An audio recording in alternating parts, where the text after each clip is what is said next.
Монгол Улсын их хурлын томын газар нэгдсэн үндэсний байгууллагын хөгжлийн хөтөлбөр хамтран Швейцарын хөгжлийн агентлагийн дэмжлэгтэйгээр хэрэгжүүлж буй нутгийн өөрөө удирдах байгууллагын чадахуйг бэхжүүлэхэд төслийн хүрээнд иргэдийн төлөөлөгчдийн хурлын төлөөлөгчдийн үндэсний суурь сургалтын багш нарыг бэлтгэх сургалт өнөөдөр эхэллээ. Энэ оны 6 дугаар сард болсон аймаг нийслэлийн иргэдийн төлөөлөгчдийн хурлын сонгуул болон 10 дугаар сард зохион байгуулагдсан сум дүүргийн иргэдийн төлөөлөгчдийн хурлын сонгуулийн үр дүнд 21 аймгийн 1613 баг, нийслэлийн 9 дүүргийн 152 хорооноос нийт 7000 гаруй төлөөлөгч сонгогдоод байгаа.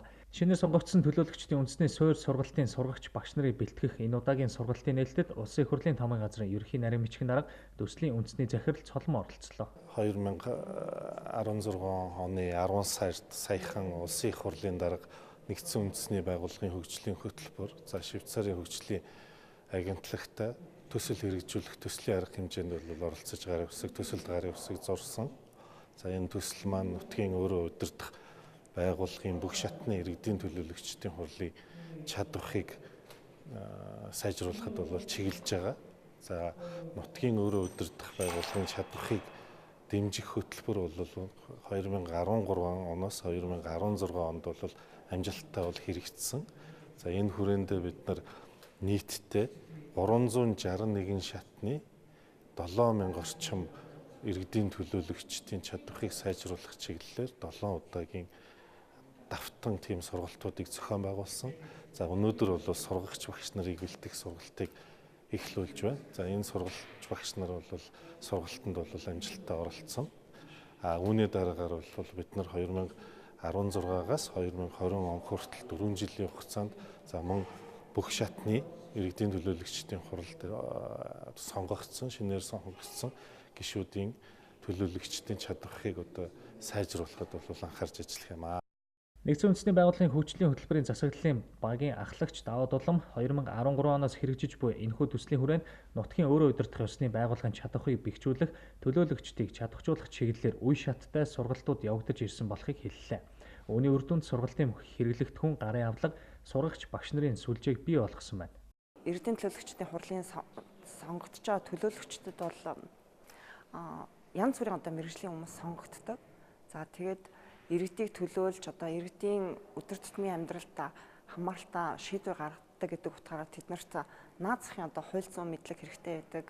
Мөн одоо орон нутгийн төсөв батлах, за засаг даргын мөрийн хөтөлбөрийг батлах, тэдгээрийн хэрэгжилтэнд хяналт тавих гэдэг утгаараа тэдэрт зайлшгүй одоо тийм мэргэжлийн төвшний мэдлэг шаардлагатай. Гэвч ер нь одоо энэ бүлэгт одоо өмнө сургалт ер нь хийгдэж байгаагүй. Тэгээд төслийн хүрээнд анх удаа Монгол Улсын төрөнд одоо 7000 гаруй төлөөлөгчдийг хамруулсан үндэсний сургалтыг зохион байгуулсан. За энэ сургалтыг бас 2016 оны орон нутгийн сонгуулийн дараа шинээр бүрэлдсэн төлөөлөгчдөд зориулан хийхээр төлөвлөн ажиллаж байгаа.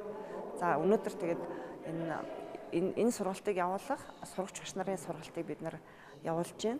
За мөн бас ойлгомжтой ингээд одоо ер нь Монгол Улсын хэмжээнд нийт 8000 гаруй төлөөлөгчд ажилладаг гэсэн тоо байгаа. Тэгэхээр энэ хэмжээний сургалтыг одоо богино хугацаанд явуулах шаардлагатай. Тэгэхээр энийг бол орон нутгийн сурагч багшийн одоо тусламж дэмжлэггүйгээр бол явуулах боломжгүй. Тийм учраас бид нар яг аймгийн иргэдийн төлөөлөгчдийн хурлын одоо ажлын хурлын бүрэлдэхүүнээс энэ багш нарын бүрэлдэхүүнийг сонгож ажиллуулсан. За энэ багш нар эргээд орон нутагт сургалтаа явуулдаг. Тэгээд энэ хугацаанд бас энэ эргээд иргэдийн төлөөлөгчдийн хурлынхаа цаашид мэргэжил арга зүйн зөвлөгөө өгөхөд бас маш том нөөц болцоо гэдг нь бол харагдсан. Сургалт нь хамрагдаж буй хүмүүсийн хувьд сургалт маш үр дүнтэй болж байгааг энэ үеэр онцлсон. За ер нь орон нутгийн удирдах байгууллага төлөөлөг удирдах зарчмыг аймаг сум иргэдийн төлөөлөгчдийн хурлын төлөөлөгчид хэрэгжүүлдэг. За энэ удаагийн сонгуулийн үр дүнгээр маш олон төлөөлөгчид шинээр сонгогдсон. Гол онцлог нь ер нь бол хуучин бодлогчдын нэг 30-аас 40% шинжлэгддэг байсан бол энэ жилийн судалгаа дүнгээс хараад хахад энэ жил сонгуулийн дүнгээр нийт төлөөлөгчдийг 60-аас 70% шинжлэгдсэн байгаа. Шинэ төлөөлөгчд гарсан байгаа. Тийм учраас нутгийн өөрөө удирдах төсний байгууллагын тухай үндсэн суурь ойлголтууд, орон нутгийн хөгжлийн төлөвлөлтийн бодлого зарчмууд, орон нутгийн төсвийн одоо үндсэн зарчмуудын талаар одоо сургалт явуулах зайлшгүй шаардлага байгаа. Тэгэхээр энэ сургалтыг орон нутгатаа зохион байгуулах сургагч багшийг Швейцарын хөгжлийн агентлаг нэгдсэн үндэсний байгууллагын одоо хөгжлийн сангаас сурагч өгч болж байгаа байна. Тэгээд энд бол одоо би бас их таатай байна. Ягаад гэвэл энэ одоо сургалтаас би өөрөө бас одоо энэ сая ярьж ирсэн орон нутгийн хөгжлийн төлөвлөлт нутгийн өрөө тусны байгууллагын талаар өөрөө нэлээд мэдээлэл аваад зогсохгүй шинээр сонгогдсон төлөөлөгчдөө ер нь шин төдийгүй хуучин ажиллаж байсан төлөөлөгчдөө сургалт явуулах боломжтой болж байгаа.